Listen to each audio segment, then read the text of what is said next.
As the direct memory of the Holocaust and the Second World War fades, it becomes seen through memoirs, documentaries and, perhaps chiefly, the feature film. The latest, Zone of Interest, stresses the middle managers, the administrators and their families, the banality of evil reduced to credits and debits in an accountant's ledger book. Does the destruction of Europe's Jews and other nations and peoples between 1939 and 1945 offer us a unique point into our behaviour? Join me, Jan Darasz, on how we got here. The Oscar goes to the Zone of Interest. The 96 Academy Awards ceremony was a major success for the Zone of Interest, which won 2 Oscars for Best International Feature Film and Best Sound.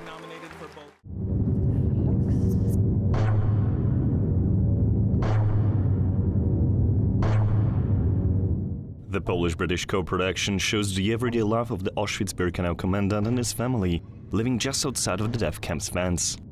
The creators say the aim was to explore the human side of the Holocaust perpetrators. I'm very keen on making it as present tense as possible, because the ideas in the film really are how like them are we. You know that there is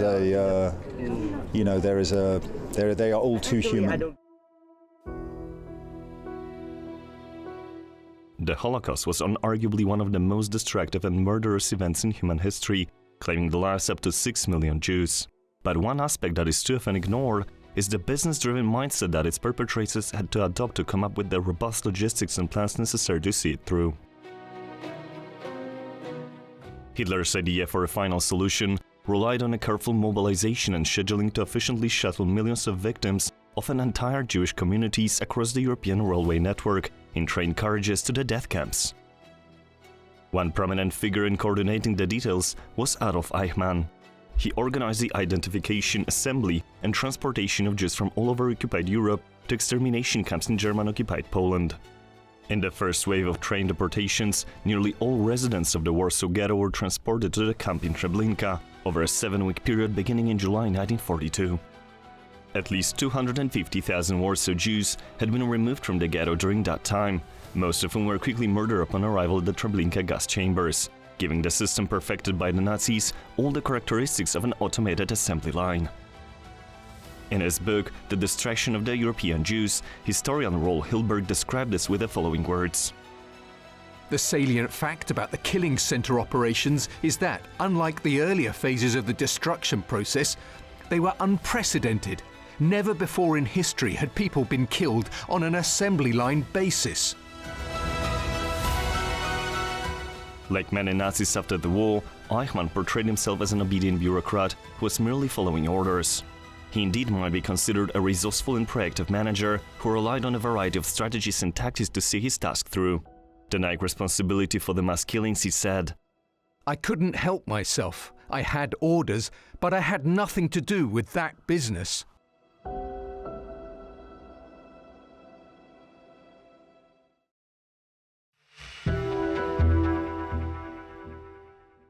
My guest tonight is Zachary Mazur, a historian at the POLIN Museum of the History of Polish Jews here in Warsaw. Welcome to the programme. Thanks for having me. We spoke very briefly about your role in the research, on the research side for the Zone of Interest. Could you tell us a bit about that, especially from your point of view as a professional historian? What challenges did you meet? What did you see? What could you alter? What did you see? Yeah, so several years ago, this was back when the director and writer Jonathan Glazer was still working on the screenplay. I was asked to do a little bit of research along with my wife, and specifically we were working on translating and transcribing the interviews with the woman who was actually bringing food to prisoners. And we see these scenes in the movie. They're shot with a thermal camera at night, and we have these kind of changes of perspective during these scenes when we see this woman bringing food to prisoners. And she was a real person, a Polish woman who was just lived near the Auschwitz camp, near the mines, and she was devoting her energy and her time to actually bringing food to people who were starving. And last night, Jonathan Glazer actually dedicated the award to her because she unfortunately passed away a few years back. So, and what were the challenges in writing, or how would you, if you were a historian and your job was to research the entire film, not just a part of a film, but what would you see as the chief challenges to a historian writing or assisting in creating a feature film, a work of the imagination? Yeah, so one of the issues with dealing with anything with the Holocaust is that we have so much history and memory, and we sort of need to parse these two things out. And so to what degree can we actually understand what has happened? How do we represent that in film and the choices that need to be made? So one of the things that's so challenging is that we have masses of histories that have been written about this moment, and what kind of choices does the director make in order to represent this particular moment, being at Auschwitz, during 1941, 1942, and what does that look like? What does that sound like?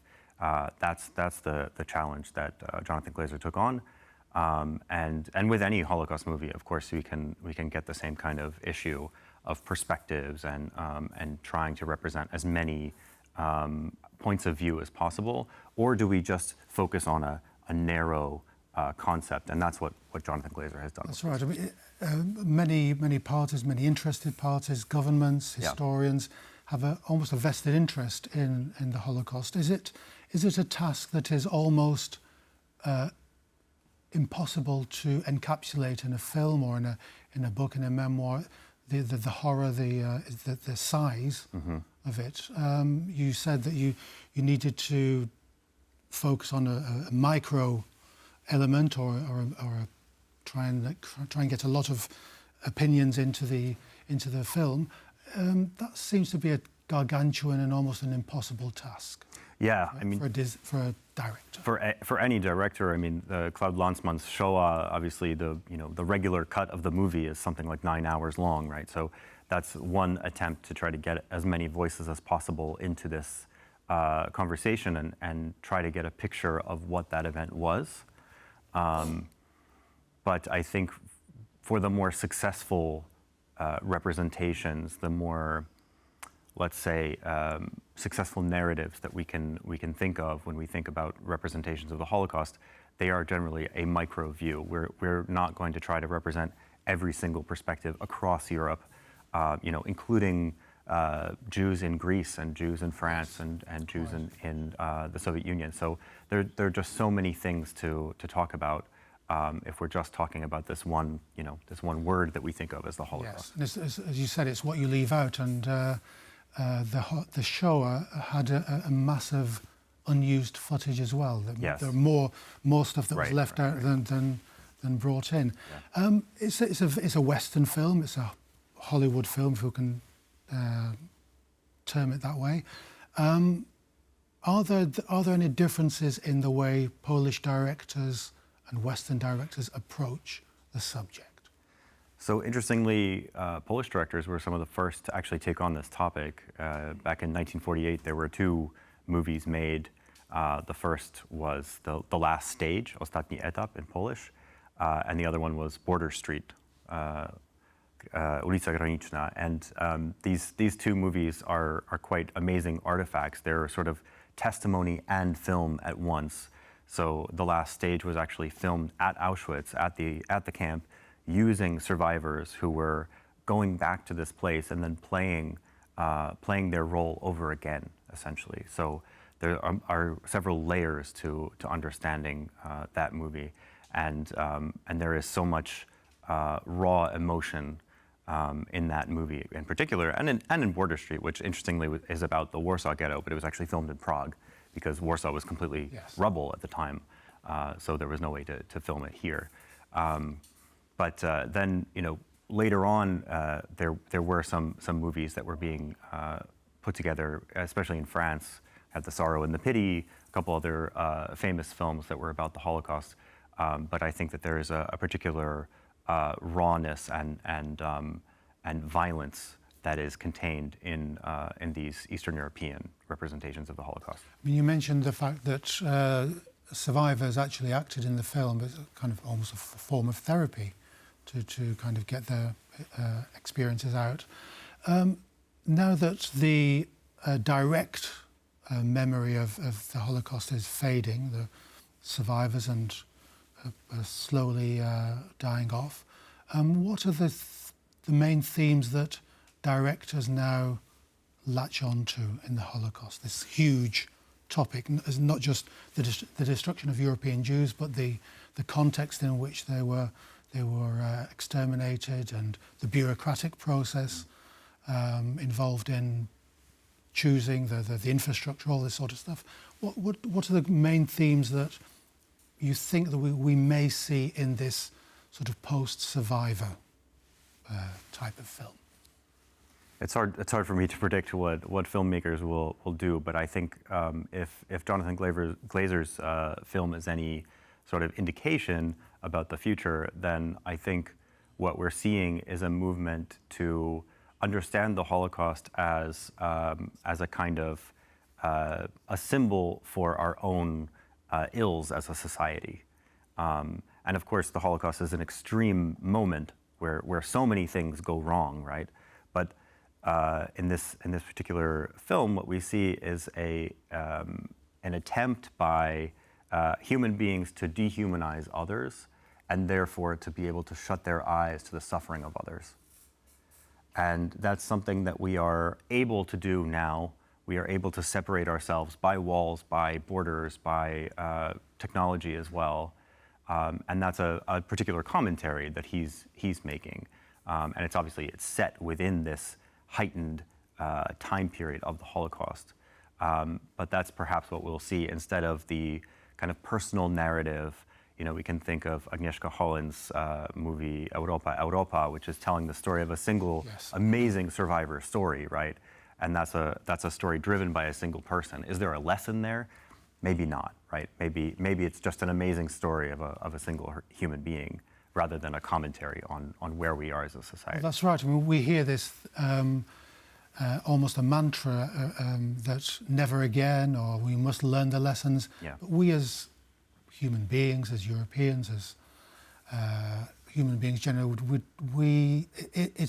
the lessons elude us. We don't learn the lessons from the Holocaust. Unfortunately, genocide is still a part of our world. It still has been since 1945. So yes. There is certainly a degree to which we have not learned the lessons of the Holocaust, and there are... The way that cinema has treated the Holocaust, they started early in the 1940s, in the early 1940s. Yeah. Has it changed? How do you see the evolution of European cinema treating the subject? Well, we've seen a sort of... You mentioned the two Polish films. Yes, the two Polish films, and then we saw sort of a movement with Claude Lanzmann towards documentary and sort of giving weight and power, this personal weight to the Holocaust by bringing in actual voices of survivors, which was obviously a big difference. But I think European cinema has always kind of treated this in a very, obviously a very serious and dark way.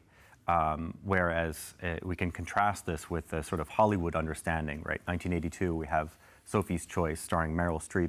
Fantastic film, but the Holocaust isn't present. It's a movie about a person who has survived the Holocaust without the Holocaust. And we don't really get much of a sense of the trauma that's weighing on her that we see the results of, but we don't see that trauma, right? You mentioned that the survivor's tale thread. Yes. In cinema. Yeah. But the big breakthrough moment, I think, was Schindler's List, right? That's the big breakthrough in terms of a cultural understanding of what the Holocaust was. Obviously, it was a huge box office hit around the world. Everybody saw it. I'm sure you've seen it, and everyone in this room. Yes. So there's no doubt that Schindler's List has had a huge impact, but it also awakened survivors and gave them a platform to tell their stories. There was a lot of shame associated with being a survivor for many people.